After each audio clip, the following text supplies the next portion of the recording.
ಕೇಂದ್ರ ಸರ್ಕಾರ ಎಲ್ಲ ಕಾರ್ಮಿಕರಿಗೆ ಗುಡ್ ನ್ಯೂಸ್ ನೀಡಿದೆ.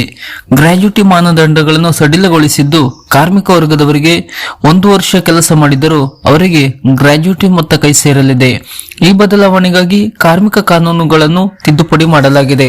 ಹೌದು, ಕೇಂದ್ರ ಸರ್ಕಾರವು ಭಾರತ ಕಾರ್ಮಿಕ ಕಾನೂನುಗಳಲ್ಲಿ ಬದಲಾವಣೆಗಳನ್ನು ಘೋಷಿಸಿದ್ದು, ಸ್ಥಿರ ಅವಧಿಯ ಉದ್ಯೋಗಿಗಳಿಗೆ ಗ್ರಾಜ್ಯುಟಿ ಪಡೆಯಲು ಕನಿಷ್ಠ ಸೇವಾ ಅಗತ್ಯಗಳನ್ನು 5 ವರ್ಷದಿಂದ 1 ವರ್ಷಕ್ಕೆ ಇಳಿಸಿದೆ. ಹೀಗಾಗಿ ಕೇಂದ್ರ ಸರ್ಕಾರದಿಂದ ಗುತ್ತಿಗೆ ನೌಕರರಿಗೆ ಗುಡ್ ನ್ಯೂಸ್ ಎನ್ನುವಂತೆ ಇನ್ಮುಂದೆ 1 ವರ್ಷಕ್ಕೆ ಗ್ರಾಜ್ಯುಟಿ ಸಿಗುವಂತೆ ಆಗಲಿದೆ.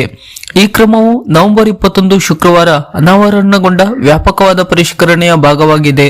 ಇದು ಅಸ್ತಿತ್ವದಲ್ಲಿರುವ 29 ಕಾರ್ಮಿಕ ಕಾನೂನುಗಳನ್ನು 4 ಕಾರ್ಮಿಕ ಸಂಹಿತೆಗಳಾಗಿ ತರ್ಕಬದ್ಧಗೊಳಿಸುತ್ತದೆ. ಗ್ರಾಜ್ಯುಟಿ ಮಾನದಂಡಗಳು ಸಡಿಲ. ಗ್ರಾಜ್ಯುಟಿ ಅರ್ಹತೆಯನ್ನು ಸಡಿಲಗೊಳಿಸುವುದು ಅತ್ಯಂತ ಮಹತ್ವದ ಬದಲಾವಣೆಗಳಲ್ಲಿ ಒಂದಾಗಿದೆ. ಇದು ದೊಡ್ಡ ಮತ್ತು ವೈವಿಧ್ಯಮಯ ಕಾರ್ಯಪಡೆಯನ್ನು ತಲುಪುವ ನಿರೀಕ್ಷೆ ಇದೆ. ಗ್ರಾಜ್ಯುಟಿ ಪಾವತಿ ಕಾಯ್ದೆಯಿಂದ ನಿಗದಿಪಡಿಸಲಾದ ಹಿಂದಿನ ನಿಯಮಗಳ ಅಡಿಯಲ್ಲಿ ಸ್ಥಿರ ಅವಧಿಯ ಉದ್ಯೋಗಿಗಳು 5 ವರ್ಷಗಳ ನಿರಂತರ ಉದ್ಯೋಗದ ನಂತರವೇ ಪ್ರಯೋಜನಕ್ಕೆ ಅರ್ಹರಾಗಿರುತ್ತಾರೆ. ಹೊಸ ಕೋಡ್ಗಳು ಈ ಅವಶ್ಯಕತೆಗಳನ್ನು ಸಡಿಲಗೊಳಿಸುತ್ತದೆ. ಸ್ಥಿರ ಅವಧಿಯ ಉದ್ಯೋಗಿಗಳು 1 ವರ್ಷದ ಸೇವೆಯನ್ನು ಪೂರ್ಣಗೊಳಿಸಿದ ನಂತರ ಗ್ರಾಜ್ಯುಟಿಯನ್ನು ಪಡೆಯಲು ಅನುವು ಮಾಡಿಕೊಡುತ್ತದೆ. ಇಲ್ಲಿ ಸ್ಥಿರ ಅವಧಿ ಮತ್ತು ನಿಯಮಿತ ಸಿಬ್ಬಂದಿಗಳ ನಡುವಿನ ಸಮಾನತೆಯನ್ನು ಖಚಿತಪಡಿಸುವುದು ಉದ್ದೇಶವಾಗಿದೆ.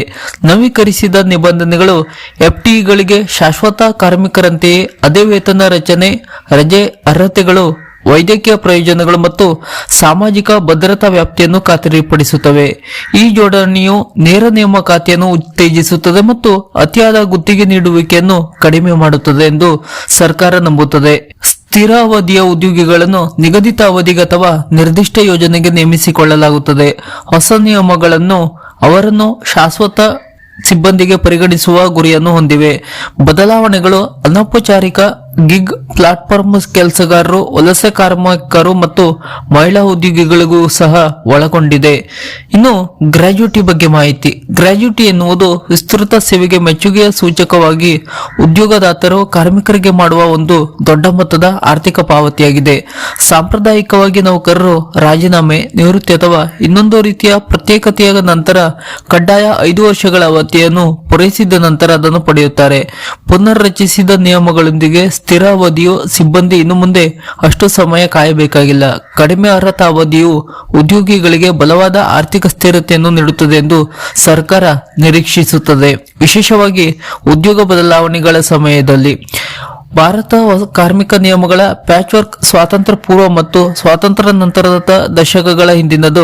ಆಗ ಆರ್ಥಿಕ ಪರಿಸ್ಥಿತಿಗಳು ಬಹಳ ಭಿನ್ನವಾಗಿದ್ದವು. ಅನೇಕ ರಾಷ್ಟ್ರಗಳು ವರ್ಷಗಳಲ್ಲಿ ತಮ್ಮ ಕಾರ್ಮಿಕ ಕಾನೂನುಗಳನ್ನು ಆಧುನೀಕರಿಸಿ ವಿಲೀನಗೊಳಿಸಿದ್ದರೂ ಭಾರತವು 29 ಕೇಂದ್ರ ಕಾಯ್ದೆಗಳಲ್ಲಿ ಹರಡಿರುವ ವಿಘಟಿತ ಮತ್ತು ಕೆಲವೊಮ್ಮೆ ಹಳತಾದ ಶಾಸನಗಳ ಮಿಶ್ರಣವನ್ನು ಅವಲಂಬಿಸಿದೆ. ಇದು ಉದ್ಯೋಗದಾತರಿಗೆ ಅನುಸರಣೆ ಸವಾಲುಗಳನ್ನು ಮತ್ತು ಕಾರ್ಮಿಕರಿಗೆ ಅನಿಶ್ಚಿತತೆಯನ್ನು ಸೃಷ್ಟಿಸಿತು.